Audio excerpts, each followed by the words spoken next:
Hey everybody, hope you're doing well. Welcome back to a very exciting episode of CS:GO News. Obviously kind of a weekend recap here, it being major weekend, a lot of great stories out there. A bit of a forewarning though, a lot of today's stories are all about SK Gaming, Brazilian stories, Brazilian news out there, and of course some other great stories hopefully coming soon. I'll also, just for a spoiler alert guys, I'll be talking about, of course, the grand final for the ELeague Major at the end of the video. So hope you guys all enjoy. Let's hop into our first story though, and I do want to talk about the problems we had throughout the ELeague Major, not production problems. I think production wise, of course, we had a few delays here and then that comes with every single major. I think overall production quality and it being on Twitch for ELeague, I think it was great viewership numbers. I thought I had a great time watching, and besides the few delays every now and again, and of course for some people in the European time zones it might have been tough, we're always going to have those issues here in every major as well. But besides that though, I do want to talk about the more important problems that maybe you guys saw as well. So I'm going to give you 3 problems we have for the ELeague Major and give you an order of the least worrying, and of course I'll tell you guys the worst part about the major as well when it came to that. So first off, a very minor issue I have with ELeague is the amount of times they showed the SK Gaming fans. Now we understand that the SK Gaming crowd, the Brazilian crowd, travels very well, and this happened a lot during the semifinal matchup versus Fnatic, as well as the semifinal matchup versus Cloud9, and of course the quarterfinal matchup. I think it happened a lot more against Fnatic. It happened a lot of times where they showed the crowd for an extended period of time, and yes, I understand Cold Zero's mom is an amazing woman. She travels, she cheers a lot, and of course it shows girlfriend as well, but that's not the only person in the crowd. Now I don't know if you guys saw the same problem that I did, but it was especially during the quarterfinal, and I do apologize for messing up earlier. I kind of forgot that SK Gaming had to play 2 matches in one day, or 2 best of 3s. I think it happened immensely in the best of 3 versus Fnatic, where they showed his mom over and over and over again, and it was kind of ridiculous. You can't be so biased. You need to show the entire crowd. But yes, it was kind of crazy to see. I guess the benefit of that, it was crazy to see how loud the SK Gaming crowd got and how much they did support their players. I get it, it's amazing. You don't need to show it though the entire time. But also, kind of an increasing worry of mine is the fact that we still have no boosts at the major. This is still an issue. I still believe, in my own opinion, that every major event, especially at the majors, but also big events out there like ESL Cologne and other, like let's say $500,000 prize pool tournaments, those are big tournaments, they should have boosts as well. I know a lot of people kind of go back and forth of the benefits and of course the negatives of having boosts. People who say we shouldn't have boosts, they feel closer to the players. You know, if you're in a huge arena, you want to actually see the players, be able to talk to them, hear what they're saying to each other as well. I understand the benefits of not having a booth, but there's so many downsides to that. Like I talked about earlier, the SK Gaming crowd was surprisingly loud. We had many pro players take to Twitter, as well as other analysts out there, pointing out the fact is this: even with sound reducing headphones, these fans were being so loud they were disturbing the players, and on top of that also helping the players, giving them advice as to where to go. Now we've had this so many times in the past. We've had several events. I know there was an event in Poland back in, I think it was last year, 2017, where Polish fans were helping Virtus Pro out. They were also holding up signs to players telling them A and B. This time around it was the SK Gaming fans and other fans out there as well. People kind of like to target the Brazilian fan base out there, but I want to show you guys the first clip I saw. Olofmeister in an interview literally came forward and said on Cash versus Mouse Sports, he actually used the crowds in their cheering to understand where Ropz was in checkers. Obviously he had an idea where they were, whatever you guys want to call it, the garage door as well. On top of that, I'll show you guys the clip right now as to him confirming it, and he did admit it though. You know, unlike a lot of SK Gaming fans, we can't actually confirm they cheated because they're not going to come out and say they did, but yes, he actually confirmed he did cheat and use the crowd like this to know where Ropz was. It's tremendous work, and I feel like they keep this pace, they can run away with this half. But Massport's still plenty of cash, and Olofmeister giving us a bit of fun there. He knows what he's doing. He knows what he's doing.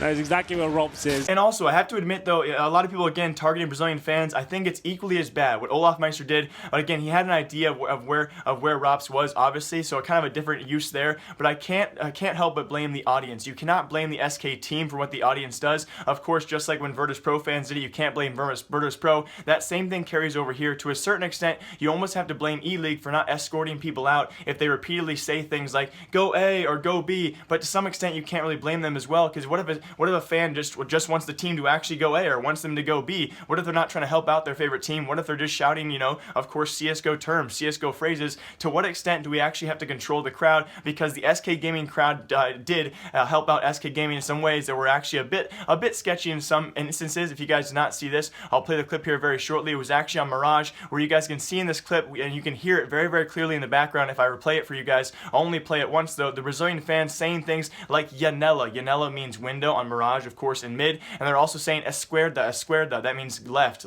So I guess they mean like look left. So here's a clip of that, guys, where you can clearly hear the Brazilian fan base helping out the SK Gaming players, who could clearly hear them because they were being so loud, and there were no sound boosts to actually deter that noise. Risks as they possibly can afford to take as they get a boost into the window.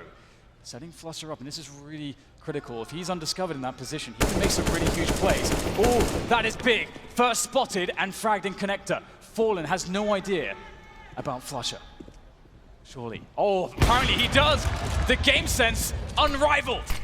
So I don't know. I really want you guys to leave a comment down below. How can an organizer actually fix this? In my own mind, there has to be some kind of rule where if a fan is clearly telling a team where to go or what to do, or giving them advice, especially if there are no sound boosts, they need to be escorted out of the arena, or at least given a warning so they can cheer whatever they want, but just don't give directions in your cheers. Don't give player advice. It can't be that hard. You know, if you're really a diehard fan, maybe it's very hard, but it can't be that hard to just cheer something else. Like just say go Virtus Pro or say go SK Gaming. You don't need to give directions in your cheers. And if they do go that far, they should be escorted out of the arena. Now, on top of that as well, a lot of people are going to argue, well, sound boosts, they really don't do that much. Yes, they do. Ask a pro player out there. They deter noise enough where you can't give players advice. Obviously, if there's an entire booth around you and someone outside, 100 yards away in the arena or 50 yards away in the arena is yelling some directions, you're not going to be able to make out what they're saying. There's absolutely no way. It will also help a little bit deter the noise, so they're not going to be interrupting what the players are saying to each other on top of that. So leave a comment down below what you guys think about that. Those are the three major problems of ELeague, but now on to a big major story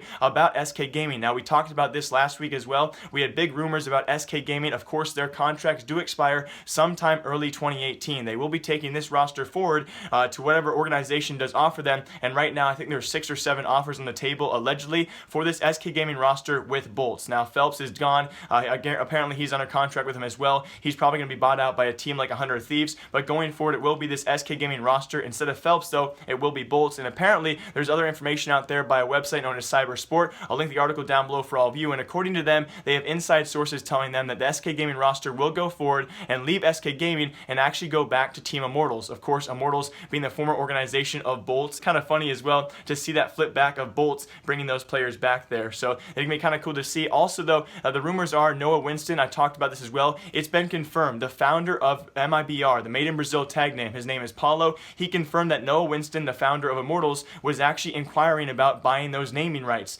Now, allegedly, according to Cybersport, though, it could just be SK Gaming going to play for Immortals instead, which also makes a lot of sense. No one really understood when the rumor first kind of came out there. No one understood why Noah Winston, the founder of Immortals, would try and buy out the MIBR tagline if he has a perfectly good Brazilian organization in Immortals that SK could pay for. So here's my theory. The theory is this. I think that Noah Winston tried to buy the MIBR tag name, and that was a way of convincing the SK Gaming players to actually play for him. Because at this point in time, these SK Gaming players, yes, money is a huge factor, but on top of that, an even bigger factor is trying to, target that loyalty, that Brazilian fan base, and playing under the MIBR tag name would, of course, obviously add a lot of influence for them to play under that name and maybe take a bit of a salary cut. But I think that Noah Winston maybe is deciding not to buy the MIBR tag right names, and instead he's putting that money where he would have bought that name with.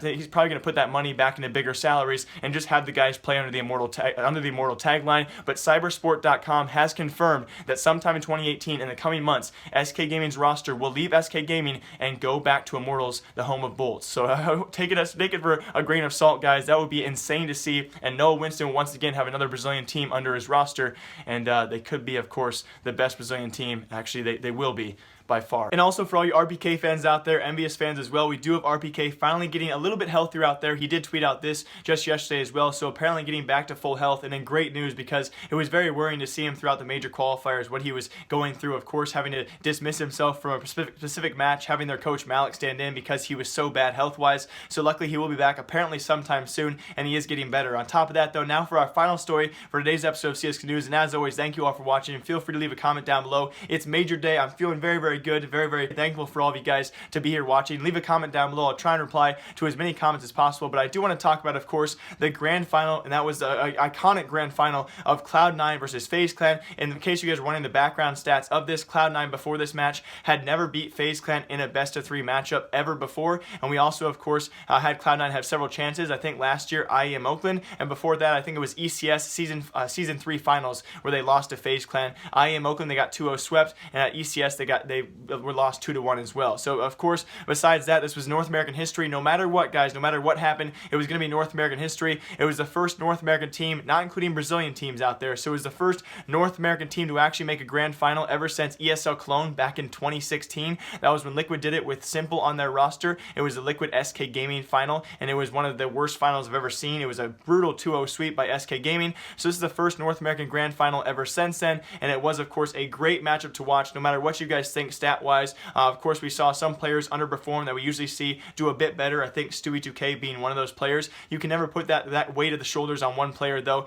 playing so well throughout the entire tournament. Of course, things are a bit stepped up when it comes to the major. A lot of pressures out there, and Cloud9 actually did it. I'm not even joking. As I sit here recording this, I still can't believe that Cloud9 just broke North American history. If you guys are not aware of the facts out there, the first North American team, like I said earlier, to actually make a grand final ever since 2016, and I mean a true North American team, and the first ever North American team to win a major final. And you could argue it is one of the best major stories, one of the best major paths you could ever talk about. They beat the #1 team in the world, SK Gaming, yesterday, and on back-to-back days, now they beat the #2 team in the world, that is FaZe Clan, both in best of threes, and for the first time in a long time, the first time ever beating FaZe Clan in a best of three, the first North American major final win ever. And on top of that, so many other records have been broken, guys. It's just crazy to see. Now, it could be argued, of course, SK Gaming was very tired. They had 2 best of 3, so Cloud9 took advantage of that. But nonetheless, I'm not going to argue against it, guys. It was Cloud9 taking down FaZe Clan today. And if you guys did miss the best of 3, it was arguably the best of 3 we saw throughout the entire major. And it just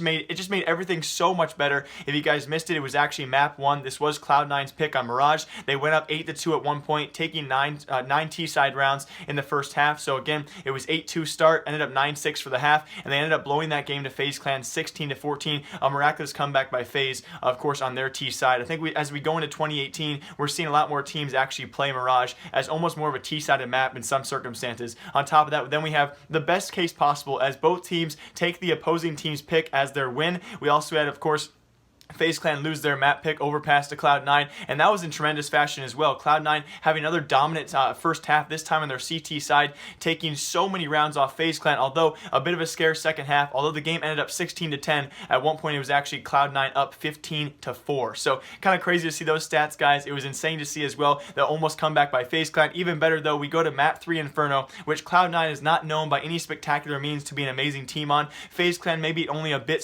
more so much. Of course, FaZe Clan's entire map pool is insane, so everyone thought the entire way through, all of yesterday, Cloud9 no chance against SK. Of course, we're gonna have a lot of Cloud9 fanboys. I'm a North American fanboy, but I did doubt they could actually beat SK as well as FaZe Clan. So not only to beat upset SK, but now FaZe Clan as well. One of the best major stories I think we will ever see, especially for North American side of things. Congratulations to Cloud9, but also I do want to say I was very sad for FaZe Clan. Let's not forget the facts here, guys. FaZe Clan 2017, all in the last 5 months, 4 grand finals. Early 2018, starting off about as good as they possibly can. Second place here at the major. Another grand final for people like Olofmeister and of course Guardian. I feel so bad for Guardian, the guy who was, I think it was last at MLG Columbus, his last major final. So close with Navi against Luminosity Gaming, the former SK Gaming squad. They fell just short there, and now again here he's fallen so short to attaining that major final, guys. I do feel bad for FaZe Clan, but still, you got to consider the facts as this. Over half that roster had never even been to a major final as well. So it's kind of crazy to see, but Olofmeister, you cannot say enough about Olofmeister and especially Guardian. I think Guardian, if they would have won,